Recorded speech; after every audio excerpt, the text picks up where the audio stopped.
Do you know who Charles Lake is? I do.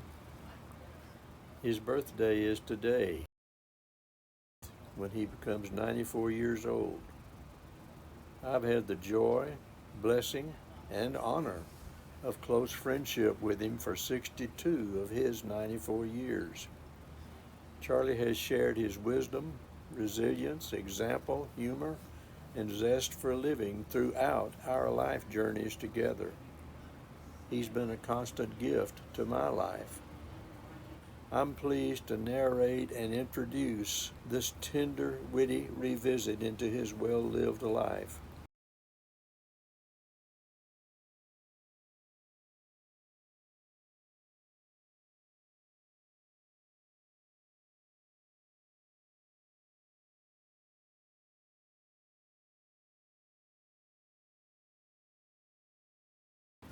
As a prolific published writer, Charlie creates his signature humorous and certainly heartwarming capture of early life, family, and depicts his interest and skill in writing as he shares his thoughts as a published novelist and brief excerpts from his humor and short story publications. Many folks often try to remember a joke to liven up their surroundings. My dearest friend Charles is one of those unique, treasured people who regularly and spontaneously can interject stunning wit into situations occurring real time, techie term from our many shared years in information technology. He and I once competitively were discussing our increasingly frequent doctor treatments. I'll now relate an instance when Charlie described a true real-time conversation held with his wonderful wife, Joyce. He had just returned from an ear doctor involving medical clean-out of an ear channel. Joyce asked him, "How did it go?" Charles instantly answered, "You don't have to shout." I, along with many others, have for years been instantly delighted in the spontaneous humor coming out of nowhere of one Charles Lake.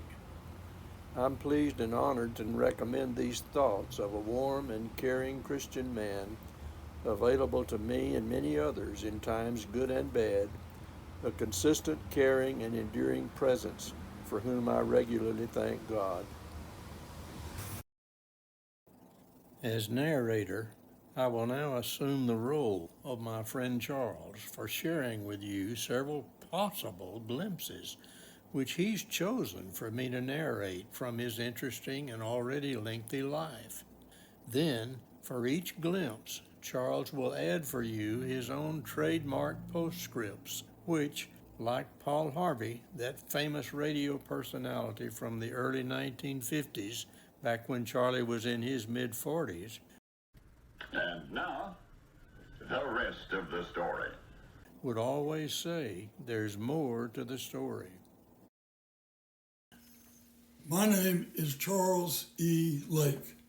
What follows are glimpses of my life and my hobby, creative writing. I'm the author of 4 published books.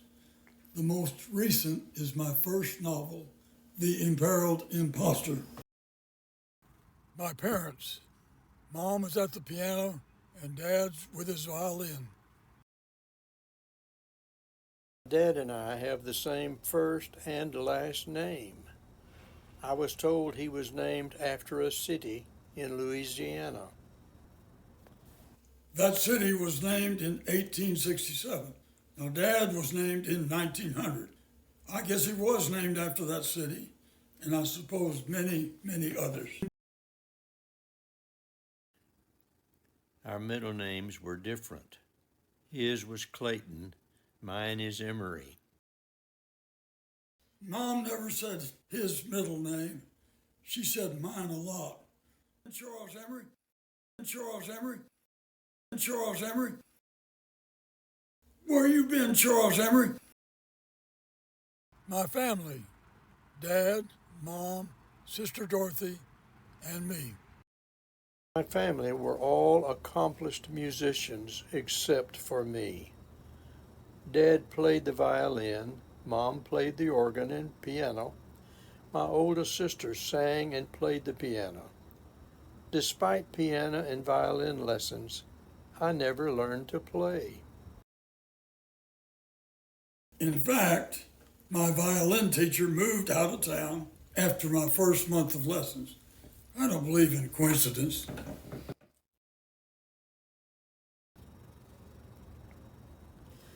My sister Dorothy was so talented. She did everything right. I know my parents liked her more than me. Well, I even liked her more than me. Dorothy had a high-spirited German Shepherd dog. The dog got into everything. He failed dog training 3 times. The dog's name was Max. The dog thought his name was Nomax. Besides music, I wasn't that good at sports either. Teams I played on never won a championship. My teams did get the sportsmanship trophy 6 times. I think you know what that means. And I wasn't especially good working with tools. I took woodworking shop in high school. Some of my friends made cedar chests, chest of drawers, and tables. Well, I made a couple of bookends. I do have something in common with Thomas A. Edison. His teachers told him he was too stupid to learn. Although we had that in common, Tommy actually did a little better than I. My dad was an engineer. He wanted his son to be an engineer also. My mom just wanted me married and out of the house.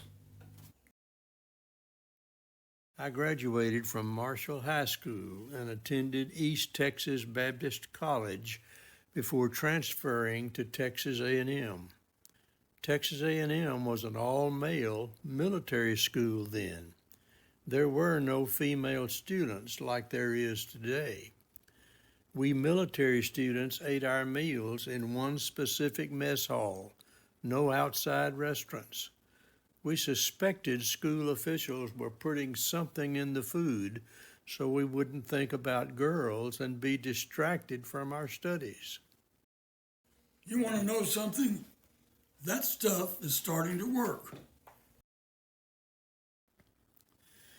I graduated from A&M in 1952 with a BBA in statistics.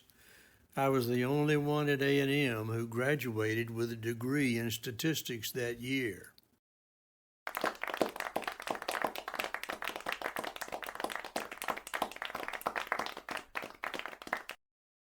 I like statistics.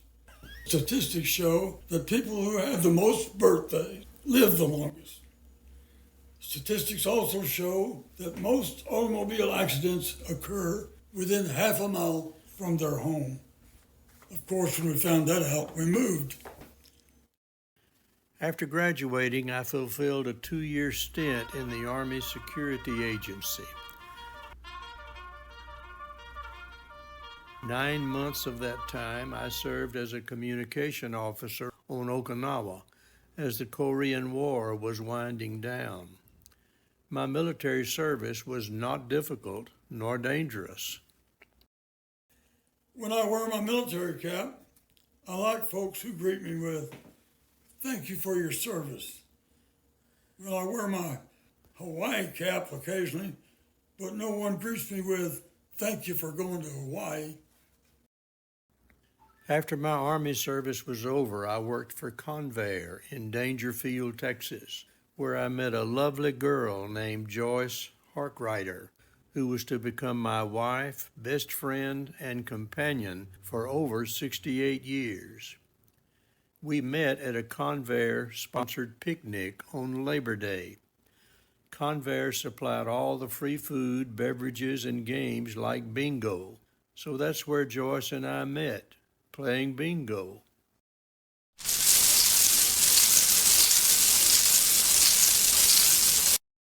under the letter O. E. Bingo! Joyce usually avoids the topic of bingo, but when asked, she'll tell you, I have never, ever been lucky at bingo. After the Army in 1954, I set my sight on a job that would pay me at least $10,000 per year. To help that along, I got married in 1956. I didn't think about expenses.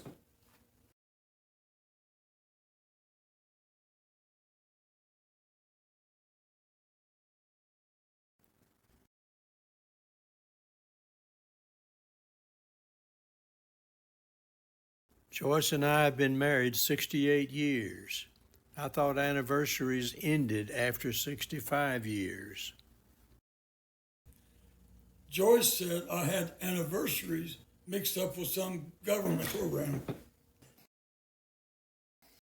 Marriage has taught me one thing. It's not necessary to understand things, to argue against them.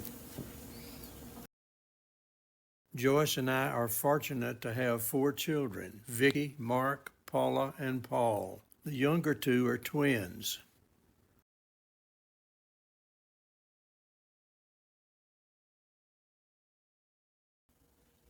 When Paula and Paul attended their 20th high school reunion, one of Paul's friends asked him, were you and Paula twins in high school?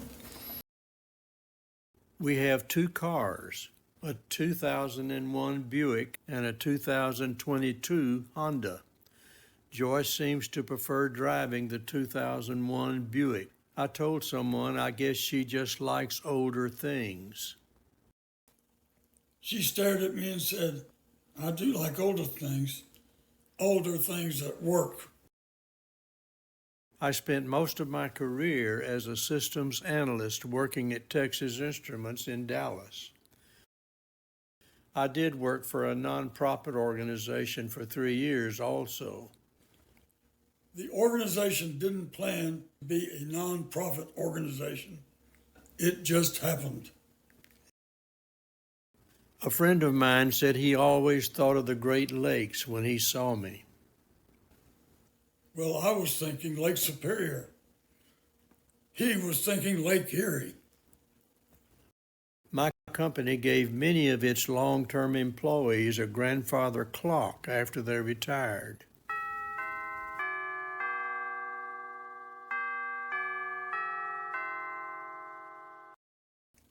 I suppose I didn't work there long enough, or perhaps well enough. For 2 years after I retired, they just called me once a week to tell me what time it was. Of course, that's a joke. You might not think it's funny, but Reader's Digest did and gave me $25 to publish it. I listened to a pastor recently whose devotional centered on people having a positive attitude when visiting with others. He said to always give them a word or two that would make them happy, make them feel good. He suggested I should choose the word goodbye. For many years, I was a volunteer who helped visitors with questions or needs during Sunday's church service. Invariably, I would get asked many times, "Where is the men's restroom?" I would get a smile when I answered, "It's between Brother Ballard and Brother Scott." Then I explained, these were pictures of former pastors whose portraits were on the sides of the entrance to the men's room. Even better were the times when the Women's Missionary Union hung the flags of different nations on the inner walls. My answer would be something like, it's between Sweden and Uruguay. My pacemaker doctors are beginning to worry me. Technology has changed since 2005. I make office visits only annually. The monitoring transmitting device I have at home provides them data they need to evaluate my condition, which they review with me by telephone every 4 months. They used to end the call with, "Any questions, Mr. Lake?" Now they say, any last words, Mr. Lake? At my age and physical appearance, I have to be careful. I remember arriving at a funeral parlor in Dangerfield, Texas, just minutes before a memorial service. I had brought a family member there, but I was not formally dressed, so the funeral director allowed me to dress in one of his prep rooms. After I changed into my dress shirt, the director offered his help. He said, Mr. Lake, if you'll lie down on that table, I'll tie your tie for you. Of course I didn't. My dad had warned me never lie down in a funeral home.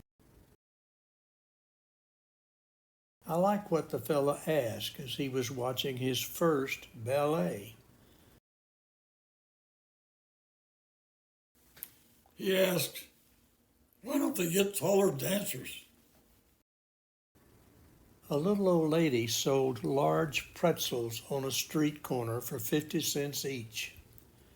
Each day, a young businessman would leave his office building at lunchtime. As he passed the lady's pretzel stand, he would leave her 50 cents, but he would never take a pretzel. Rain, snow, or shine, that routine went on every workday for 2 years. Neither one of them ever spoke. One day the businessman passed the old lady's stand and left his 50 cents as usual. Well, the old lady said, there's 75 cents now. My physical appearance apparently bothers my family. Recently, my family had my Father's Day and birthday a week early.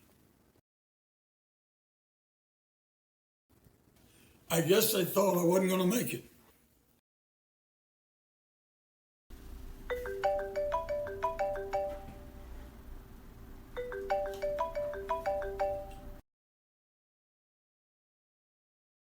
This is your pacemaker calling. Mr. Lake, call your doctor. I need some time off.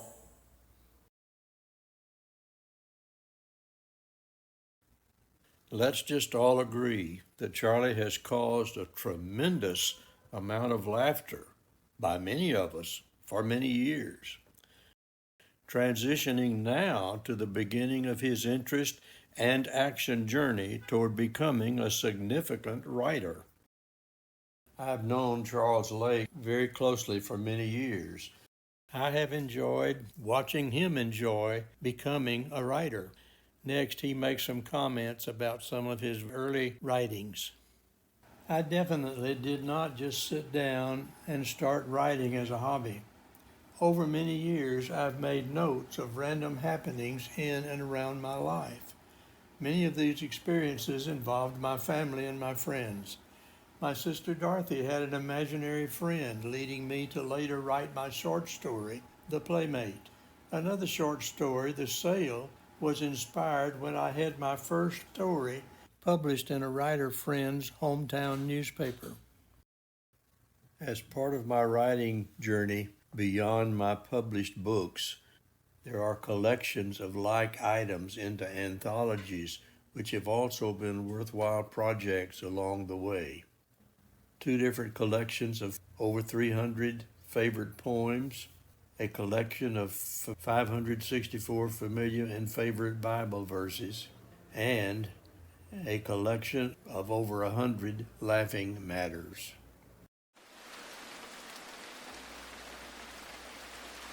Who Loves the Rain? Francis Wills Shaw. Who loves the rain and loves his home, and looks on life with quiet eyes? Him will I follow through the storm, and at his hearth fire keep me warm. Nor hell nor heaven shall that soul surprise.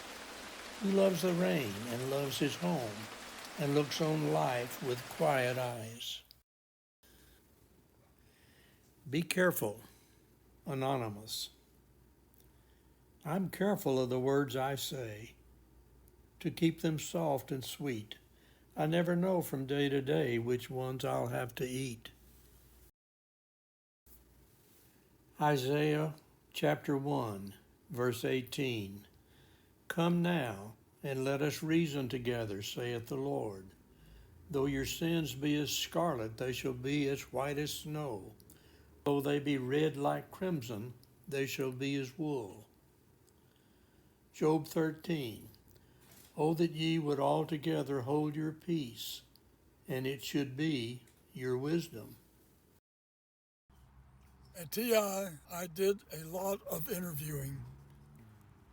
One applicant boasted this: I was in the top 90% of my graduating class.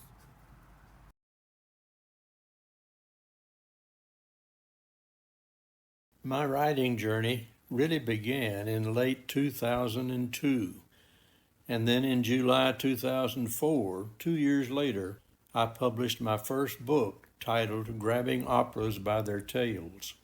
Of course, the book was actually about operas. It would have been a better book if I had ever gone to an opera first.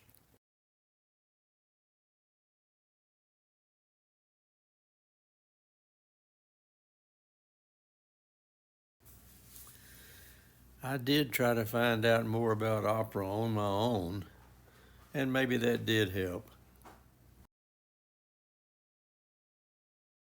I'll tell you more about the book later. As far back as 1998, I had written a note to myself commenting on thinking about becoming a writer. Quote, as far as writing a plot, much less a story, I've been unable to do that. Unquote. After 4 years and bad 1998 beginnings, I experienced my first published article in 2002. My friend and A&M alumni Bibb Underwood wrote weekly articles for his hometown San Marcos Daily Record newspaper. This is a picture of Bibb.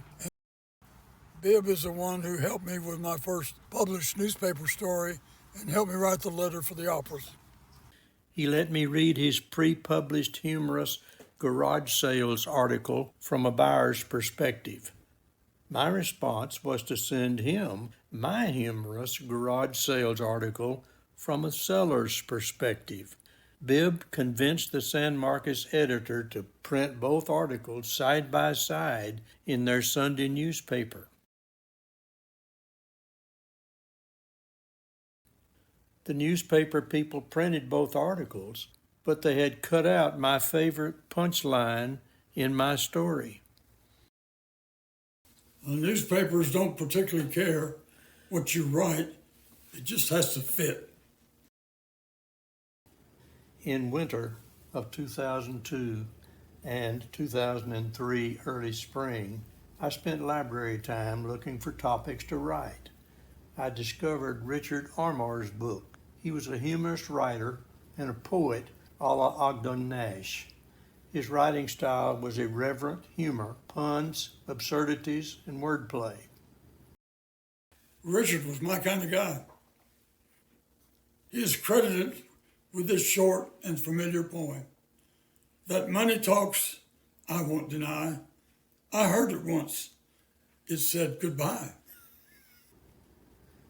He wrote humorous books on history and the classics, but he had not written anything about operas and their improbable plots.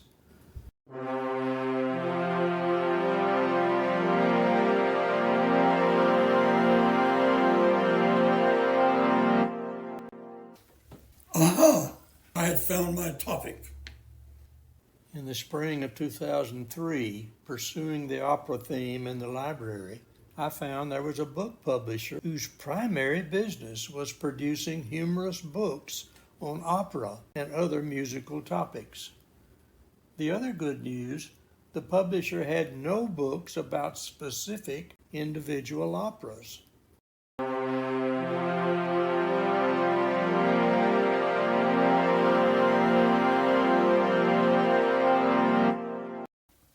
Aha!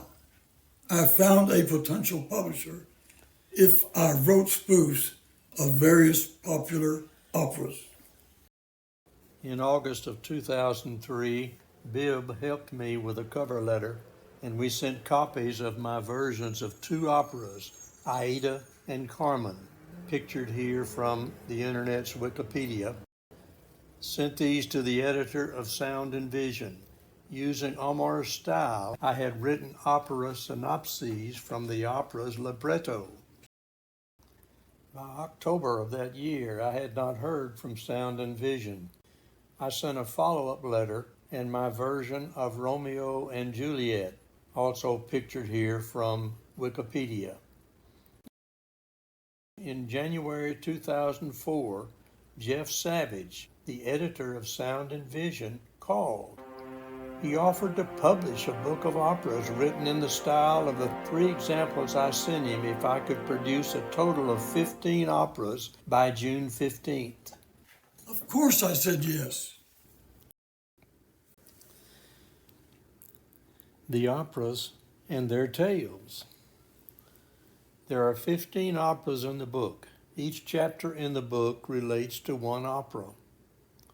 Each chapter, opera title and composer, cast of main characters, story synopsis abstract, a fabricated and unauthorized epilogue, a captioned illustration.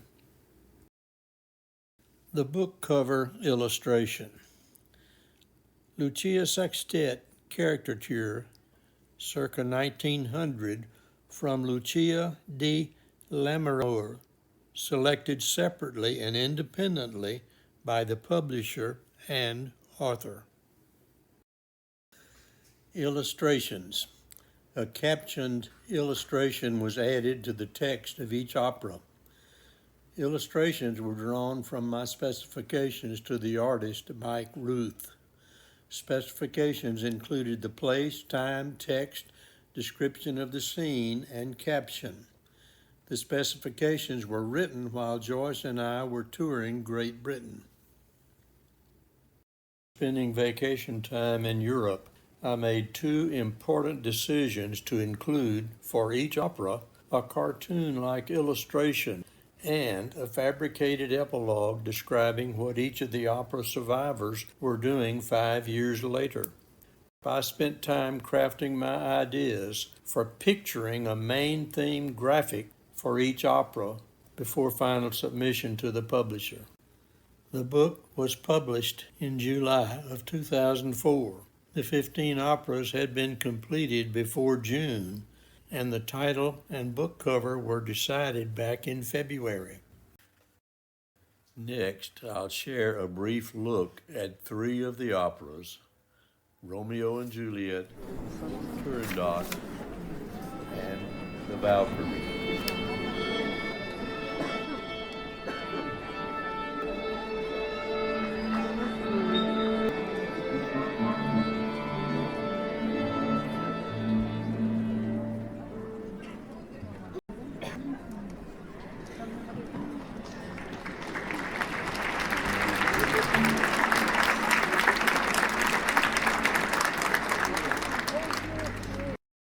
Romeo and Juliet by Charles Gounod, 1867. The story of a love affair between 2 young people who have the misfortune of being from 2 bitterly rival feuding families. Romeo and his friends came to a party with their dominoes. Were they going to play 42? No. These dominoes were not 42 dominoes. They were masquerade costumes with a half mask. Romeo always wanted a girl he could look up to. Turandot by Giacomo Puccini, 1926. The story of an infatuated, obsessed prince who risked his head to win the hand of a beautiful but cold-hearted princess.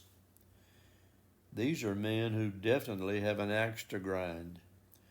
The executioner places the severed head of each rejected suitor on a sharp spike. If he placed all the heads in a row, would he be a headliner? Incidentally, during the past several years, there have been 26 of these severed heads. This is technically called a head count.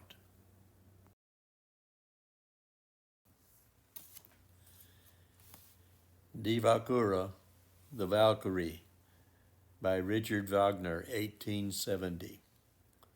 A convoluted story about the how and the why that Wotan, the ruler of all the gods, would severely chastise and punish Brunhilde, his favorite Valkyrie daughter. Wotan, ruler of all the gods and all but one goddess. Hunding tells Sigmund, "You diest in the morning." Is diest the superlative form of die? Does that mean diest is the most one could die? Epilogues. An epilogue was added at the end of the text of each opera. The epilogue was a fabricated and unauthorized account of what all of the opera's characters, the ones who were still alive, were doing 5 years after the end of the opera.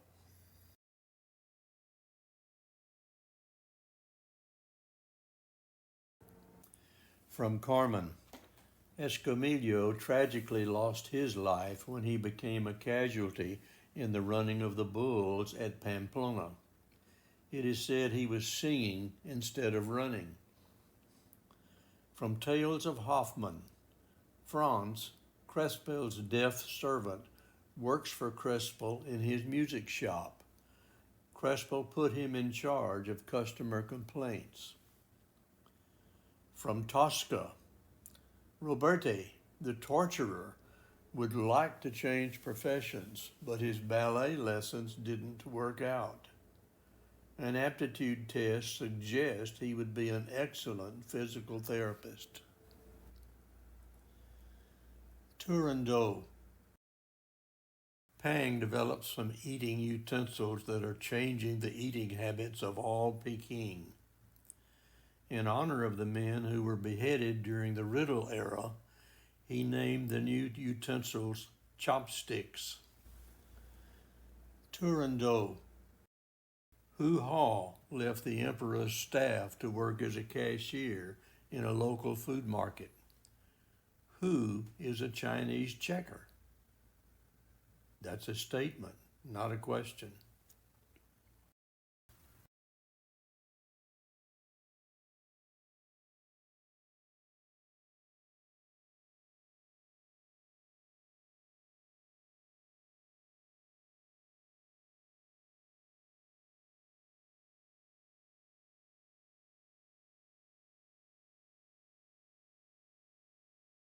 The development of my short story writing.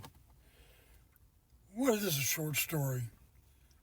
A short story is a brief fictional work, usually written in prose, and which focuses on a single subject or theme. The length of most short stories range from 1,000 to 7,500 words. How did I get into writing short stories? There were several factors and events that happened within our family that I fictionalized. Truly creative writing came later. For instance, my sister Dorothy had an imaginary friend when she was 4 years old. I wrote the Playmate short story, a fictionalized version of a young girl with an imaginary friend.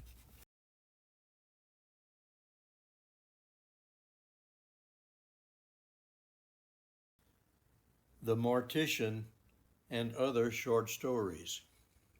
There are 14 fictional stories in this anthology and 4 short, true anecdotes. There is wide variety: mystery, murder, suspense, romance, feel-good, and whimsy.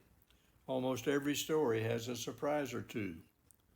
I try to follow Elmore Leonard's sage advice: leave out the parts that readers tend to skip.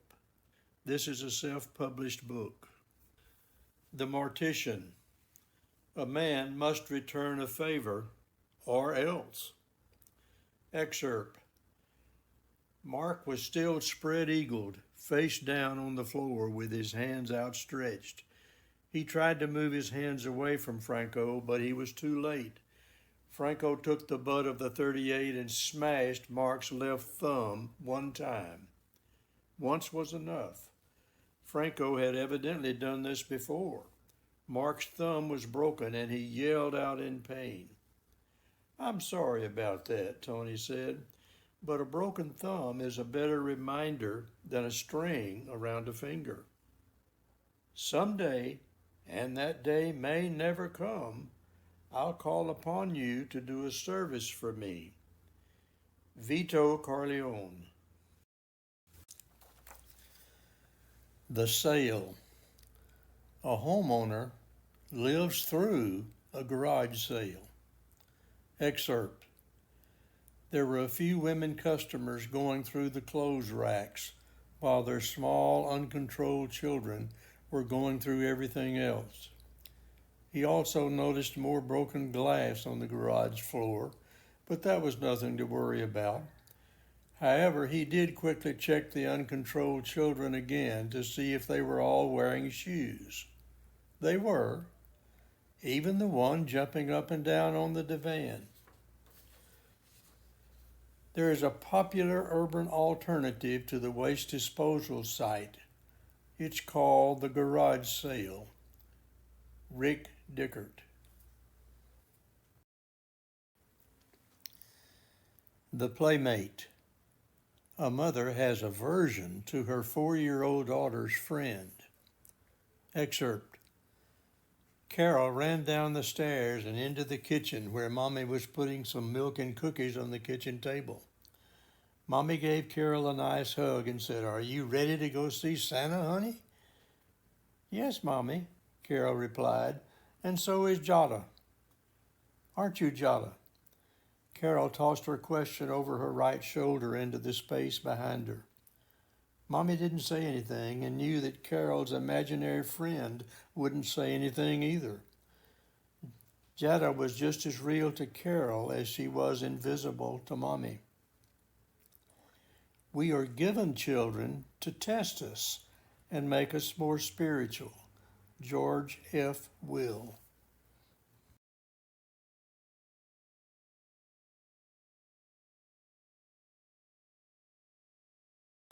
The Seances and Other Short Stories.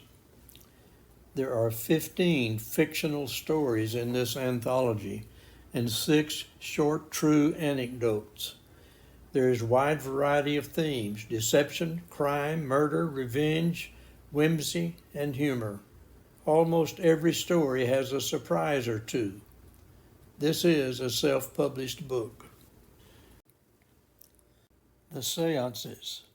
A brother and sister try to contact her recently deceased husband. Excerpt. The spirit of Mr. Harrington did communicate with the group using a monotone, rasping voice interrupted by spells of coughing and sneezing. Evidently, healthcare is a problem on the other side. I first realized I was a psychic next Monday. Dean Kavanaugh. The Condolences. The owner of a greeting card company rates sympathies at her husband's funerals. Excerpt. Velma's neighbors, Tammy and Ted Jones, came next. Ted stood behind Tammy as she took Velma's hand. Tammy spoke while Ted just nodded his head approvingly. She said, "Remember that we love and care about you." Velma replied, "Thank you, Tammy." "Tammy, one of us has a severe dementia problem, and it's not me. I don't remember seeing you for over a year, even though you live 2 doors down. Your love and care is going to be forgotten before you get to your car in the parking lot. However, you picked a good phrase, and I like it. Our cards with that phrase have always sold well. I'll give you a neighborly 8. Always go to other people's funerals. Otherwise, they won't come to yours. Yogi Berra.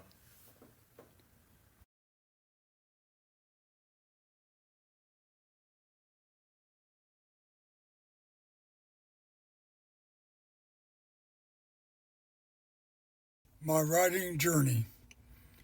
I've described how my writing journey began with the creation and publication of my first book, Grabbing Operas by Their Tails. Now I'll describe the writing and publishing my first novel, The Imperiled Imposter, the book that probably signals the end of my writing journey. 2016 summer. The idea and plot of The Imperiled Imposter began while Joyce and I were trading the warmth of Texas for the coolness of the Colorado mountains. Since 1997, Joyce and I rented a condo or townhouse in the summer for 2 months in Silverthorne, Colorado, where we devoted ourselves to hiking, playing duplicate bridge, relaxation, and fellowship with Texas A&M alumni and other friends.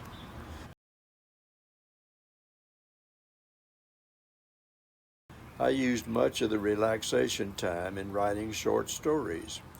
I began writing a new short story about this look-alike person taking the place of an incapacitated chief executive officer of a company that was being threatened by an unfriendly, hostile merger. After I had invested some 20,000 words developing the story, I realized I was writing a novel, not a short story. 2022. The last time we went to Colorado was in the year 2016. From that point forward, I did my writing at home in Texas. I focused on producing more short stories so I could publish my second short story anthology, which I did in year 2020. It was the spring of 2022 before I revisited the incomplete work I had started some 6 years prior. I completed the initial manuscript of The Imperiled Imposter by late fall of that year. 2023. I self-published the book. The manuscript, the title, the front and back cover pictures, and the text were all mine, but I needed professionals to put everything together into book form and for book distribution. 2023. Book Locker, based in Trenton, Georgia, was my publisher. The staff at Book Locker helped me greatly, as did collaborating and counseling with my good friend Jim Hamner, proofreading by Jim and my wife Joyce, PowerPoint help and data transmission by son Paul, publicity by daughter Paula, and overall backup support by son Mark. The Imperiled Imposter, Deception Without Detection. The imposter is an actor who is hired to pose as a company's incapacitated chief executive officer in order to thwart a hostile takeover bid by a corporate raider. What follows are ruthless attempts to kill the CEO to ensure the hostile bid is successful. The theme, basically, is conflict between good and evil. The story also depicts the redemption of a gifted and capable person who had been wasting his life in self-indulgence and self-pity. The story also implies a question from a Machiavellian treatise. Does the end justify the means? Does deceit and deception justify the final good result?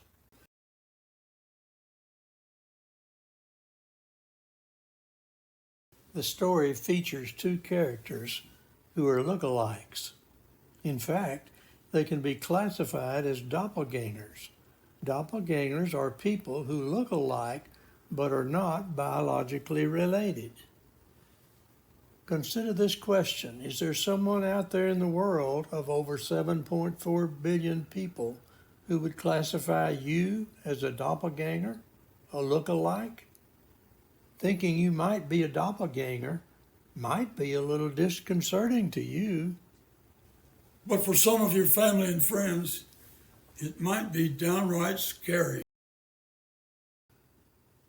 Consider this poem from Death Mask by Edward Reed. In the mirror now, what I see reminds me I won't be here forever. I don't feel like that face at all. Inside it, I protest. I'm quite different. It's someone's grandfather, not me. Whose grandfather is that? I don't want him.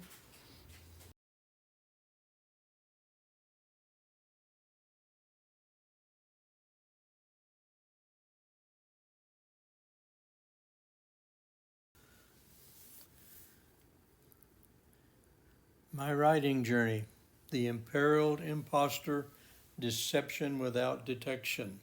Excerpt. The Recklessness of the Immature CEO. Chapter 3, page 18. Only a bull-headed, reckless fool would attempt to drive here in this weather through this cliff area with its narrow, winding road. The fool came driving a Porsche. He was driving it recklessly like there was no today, much less tomorrow. The result was only a matter of when and where. The Porsche skidded off the road and went over the cliff into the abyss that waited greedily for its visitor, its guest. Excerpt. The Hiring of the Doppelganger. Chapter 9, page 45. What questions do you have? Why am I taking this man's place? Is he alive? Is this part of any criminal activity? Good question. Our current CEO is not in a position at this time to govern the company and make public appearances. There is no problem here. He will not be a factor as long as you are acting as the CEO. This is not part of any criminal activity. We see this as a deception for the good of the company, its employees, and its shareholders. There is no criminal intent. Any legal suit, frivolous or not, will be vigorously defended by our legal team at no expense to you. Excerpt. Portrait of the ex-con killer, Carson Baker. Chapter 16, page 75. The longer Uncle Leo's accusations and his lectures continued, the more irritated Carson became. He finally had enough, because he whipped out the pistol from his back where he had it tucked under his belt and pointed it at his uncle. Without further comment, he shot Uncle Leo twice. Each shot was a fatal wound. The force of the bullets knocked Uncle Leo out of his wheelchair onto the floor. Carson looked at his uncle and said, "Well, dear uncle, I can't have you blabbing to the cops. Now you just lie there a while. I'll come and get you shortly. Right now I'm hungry and ready for breakfast. Sure makes cooking easier now. I just have to cook for one."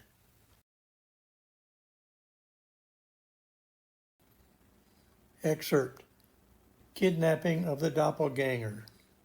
Chapter 64, page 238 to 239. Trace was agitated, but he did sit down and describe her again. "That's the best I can describe her, sir." "That's plenty good enough, imposter." The man plunged the needle into Trace's arm as a bewildered Trace was thinking, how does this guy know I'm an imposter? And suddenly everything was dark and Trace slumped forward on the park bench. The middle-aged man motioned to a slender man standing on part of the mosaic. "Hey, mister, can you help me with my friend, sir? I think he drank too much." "Yeah," the skinny guy replied, "I can help." The two men gathered Trace between them and walked him out of the park.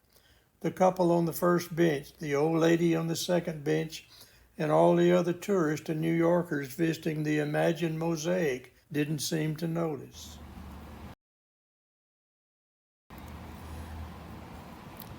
As close friend and fan of the writer, allow me a brief personal word about Charlie's novel. My favorite part of the fast-moving story is his surprising and wonderfully creating ending of the saga. I won't risk being a spoiler, but I'll offer you this hint. Before being chosen as the story's imposter, the doppelganger was active in theater circles.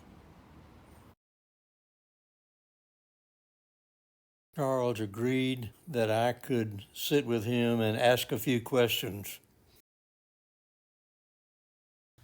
Did the writing and publishing the book surprise anyone? Only my family, friends, and high school English teachers.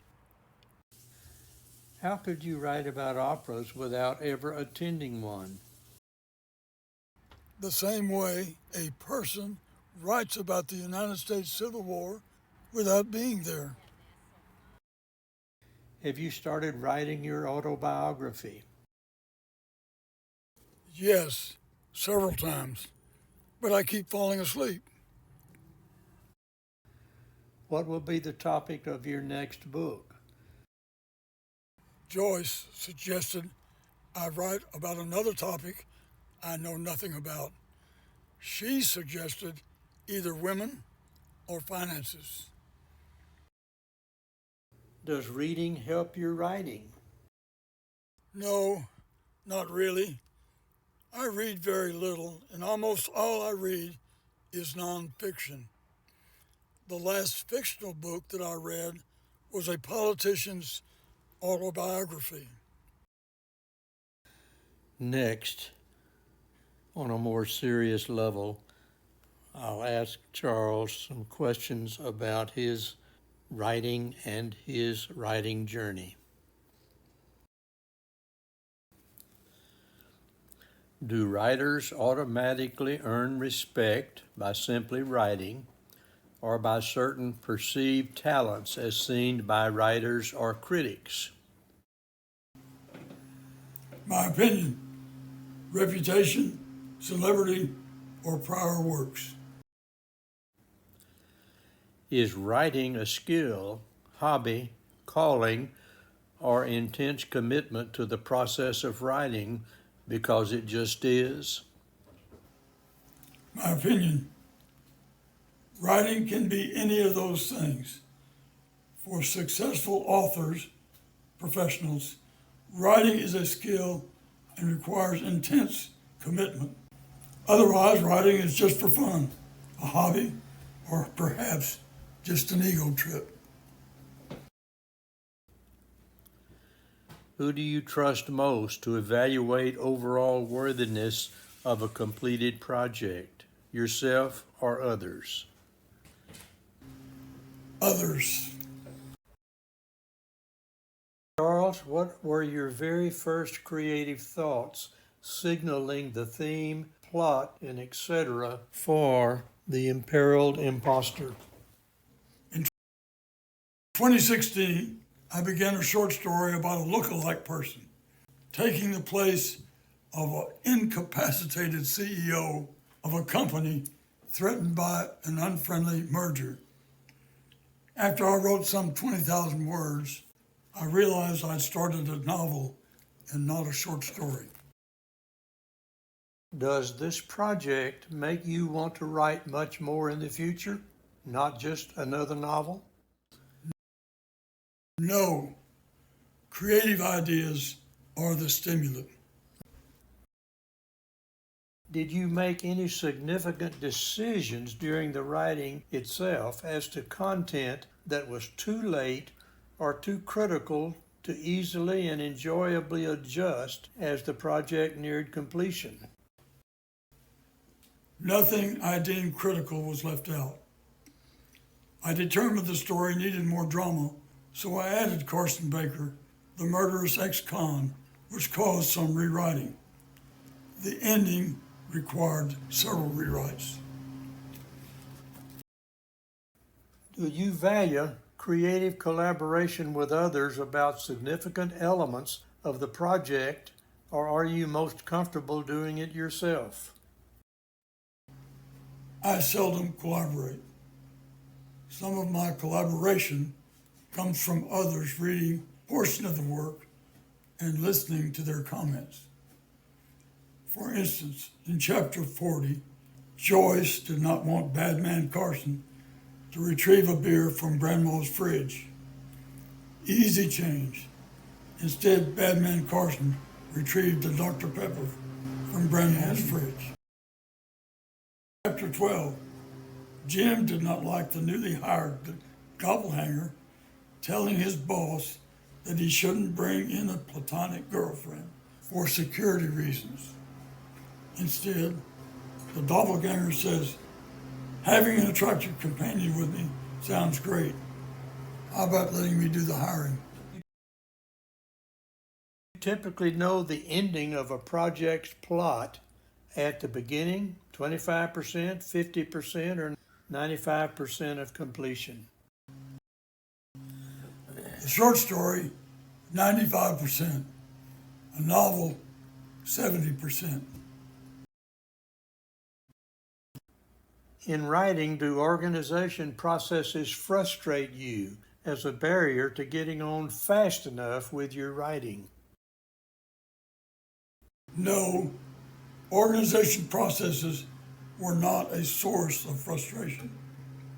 My frustrations were primarily rework and writing descriptive words in the text that were attempts to help the reader see the event that was pictured in my mind.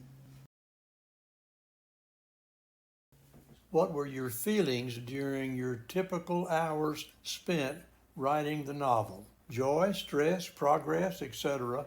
And why are these your choice? Frustration in having to rewrite events caused by timing or integration of events. Pleasure and enjoyment when issues were resolved and I was able to make progress. What did the project's completion mean to you personally?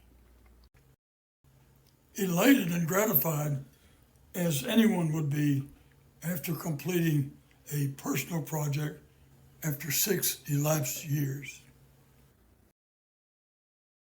Can you summarize, when working on a project, what is the most crucial to keep organized? Events, timing, integration of events, unresolved choices, or results? My priority in writing a novel was timing first and foremost. Then comes events and integration of events. If the timing is incorrect, there is much more rework of text required. What is the best age to begin writing, and why? The best age is youth. Writing tends to make one inquisitive, more alert to family and events. Writing ages well. How glad are you that you are indeed a real writer? It's a good feeling to be able to write creatively. It's an even better feeling to have my creative works published. Can anyone be a writer strictly by beginning to write? Probably not.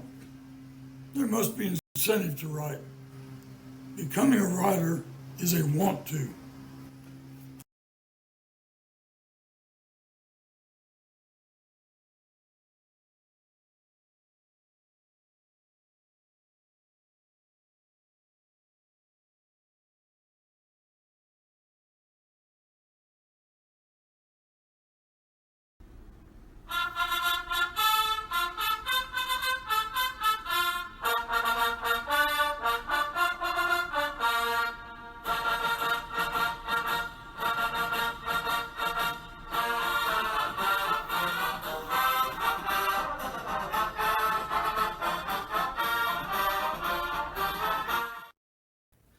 Wrapping up this wonderful dive into life with my great friend Charlie Lake, I am indeed fortunate and blessed for the opportunity of sharing glimpses from his early life, his beloved family, and insights into his serious and successful ventures into creative writing. Charlie and I have spent many, many hours together eating soup at La Madeleine's and laughing.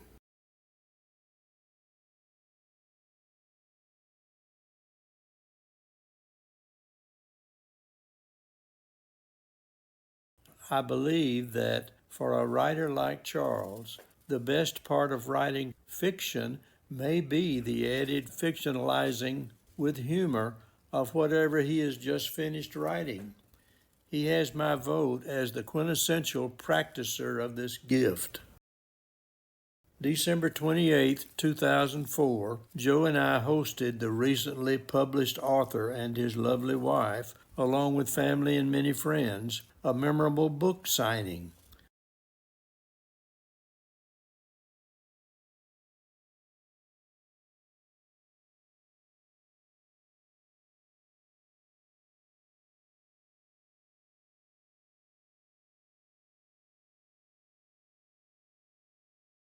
Remembering what my friend Charles had always conditioned me to expect, I was prepared for him to ask me if I had a pen he could borrow just for the evening.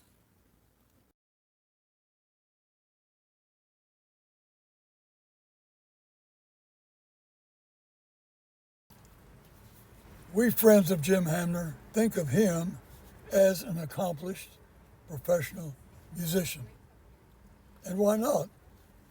Jim has been active in the Dallas Metroplex as a church organist, pianist, and performer for over 60 years. In recent years, a number of his entertaining videos are on YouTube. His Facebook, The Quarantine Happy Hour, is approaching 100,000 views and counting. However, using the word musician to describe Jim is a very narrow and Spartan view of his talents. Jim is an innovator, very creative, a good listener, and provides positive opinions and help. Jim gave me the appetite for writing and provided energy pills along the way. Now, with this video, Jim has taken bits and pieces of my writing pastime and made it into a coherent journey that I hope you have enjoyed. Jim's gift of this video is a debt I can never repay. My family and I thank you, Jim. Thank you very much.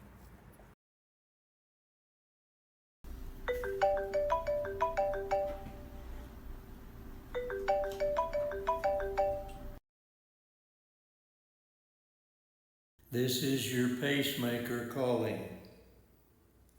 Mr. Lake. Go to bed, Mr. Lake. I need to rest.